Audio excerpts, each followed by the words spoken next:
Hi hello నమస్తే. నేను మీ కట్ట కార్తీక్. అమెరికా అధ్యక్షుడిగా బాధ్యతలు చేపట్టినటువంటి తొలి రోజుల్లోనే డొనాల్డ్ ట్రంప్‌కి షాక్ ఎదురైంది. ట్రంప్ ప్రమాణ స్వీకారం చేసినటువంటి రోజే చాలా కీలకమైన నిర్ణయాలు తీసుకున్నాడు. అందులో ప్రధానమైనటువంటిది మన వాళ్ళకి కూడా షాక్ తగిలినటువంటిది ఏంటిది అంటే, వలసదారుల పిల్లలకు అంటే అక్కడే డెలివరీ అయితే పిల్లలకు జన్మతహా వచ్చే పౌరసత్వాన్ని రద్దు చేస్తున్నట్టు ట్రంప్ ప్రకటించాడు. ఇది నిజానికి చాలామందిని షాక్‌కు గురిచేసింది.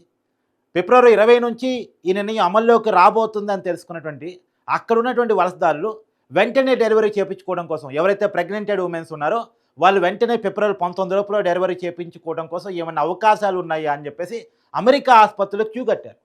నిజానికి ఇది ఈ హక్కు అనేటువంటిది 1868 నుంచి 14వ రాజ్యాంగ సవరణ ద్వారా హక్కుగా వస్తూ ఉంది. మరి దీన్ని ఒక్కసారిగా రద్దు చేస్తున్నట్టు ట్రంప్ ప్రకటించడం ఫలితంగా అందరూ షాక్కి గురయ్యి చివరికి లైఫ్ను రిస్క్ చేసుకోవడానికి కూడా వెనకాడకుండా అమెరికా హాస్పిటల్కి క్యూ కట్టారు. మాకు డెలివరీ చేయండి, మాకు డెలివరీ చేయండి, ఫిబ్రవరి 19 లోపే డెలివరీ చేయండి అని చెప్పేసి డాక్టర్లను వేడుకుంటూ క్యూ కట్టినటువంటి పరిస్థితి. అదే సమయంలో అనేక మంది వలసదారు దాదాపు 28 రాష్ట్రాల్లో కోర్టులు కూడా ఎక్కాడు. రాజ్యాంగ సవరణ ద్వారా వచ్చిన ఈ హక్కుని రద్దు చేయటం అనేటువంటిది రాజ్యాంగ ఉల్లంఘన అనేటువంటి కేసులు కోర్టులో నమోదు చేశారు. మొత్తానికి కోర్టుల నుంచి ట్రంప్కు షాక్ ఎదురైంది. ఎవరైతే ముందే డెలివరీ కావాలని కోరుకుంటున్నారో వాళ్ళందరికీ కూడా కొంత ఊరట వచ్చినట్టు కూడా కనపడతా ఉంది. ప్రస్తుతానికి ఈ నిర్ణయాన్ని నిలుపుదల చేస్తున్నట్టు, ట్రంప్ తీసుకున్నటువంటి నిర్ణయం మీద స్టే విధిస్తున్నట్టు కోర్టు ప్రకటించింది. కోర్టు అభిప్రాయపడింది ఏంటంటే, రాజ్యాంగ సవరణ ద్వారా వచ్చినటువంటి దీన్ని రద్దు చేయటం అనేటువంటిది రాజ్యాంగ ఉల్లంఘనకి ఎందుకే వస్తుంది అనేటువంటిది కోర్టు అభిప్రాయపడేట్టు తెలుస్తోంది.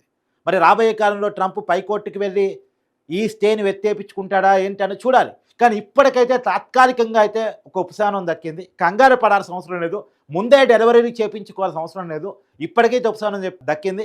ప్రాణాలకి రిస్క్ చేయొద్దు, ఎందుకంటే ముందే డెలివరీ చేయించుకోవటం ఫలితంగా తల్లికి ప్రమాదం, బిడ్డకి ప్రమాదం, హెల్త్ ఇష్యూస్ వచ్చే అవకాశం ఉందని చెప్పేసి అనేక మంది గైనకాలజిస్టులు చెప్తా ఉన్నారు.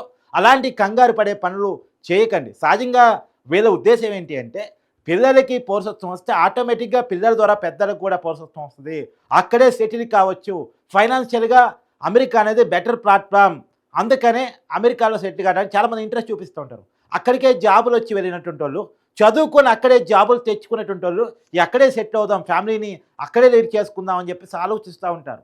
ఇప్పుడు ఇక్కడే చాలా గొడవ వచ్చింది. ఫైనాన్షియల్గా సెటిల్ అవుదాం అన్న ఆలోచన వీళ్ళకి ఓకే, కానీ అమెరికా అవకాశాలు అమెరికా వాళ్ళకే ఉండాలి, అమెరికాని వేరే వలసదారులు వచ్చి ఆక్రమించేసుకుంటున్నారు, వాళ్ళకి అవకాశాలు పెరిగిపోతూ ఉన్నాయి, అమెరికా వాళ్ళకి అవకాశాలు తక్కువ వస్తాయనేటువంటి ఆలోచనతో ట్రంప్ ఈ నిర్ణయం తీసుకున్నాడు.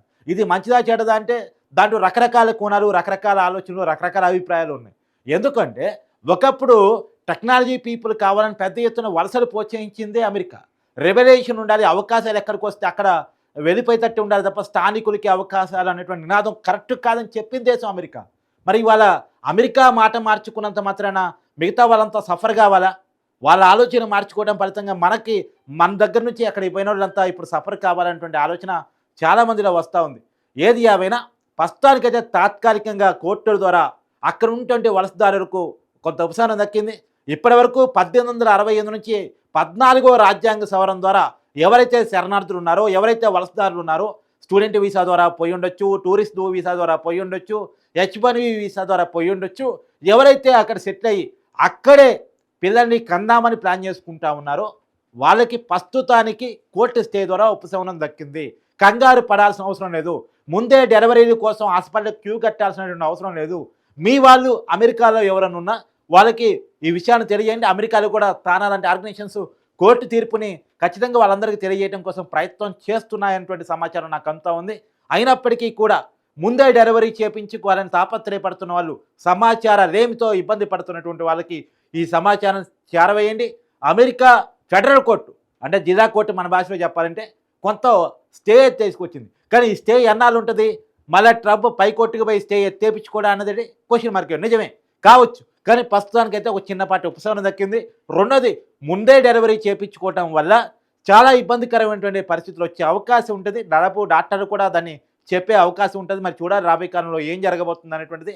ఏదేమైనా ట్రంప్ నిర్ణయాలు మాత్రం ప్రపంచంలో అమెరికాకి అంటే వేరే వేరే దేశాల నుంచి అమెరికాకి వెళ్ళి అక్కడే సెటిల్ అవుదాం అనుకుంటుంటే అనేక మంది వలసదారులకు మాత్రం షాకింగ్ న్యూస్ అని చెప్పి చెప్పాలి.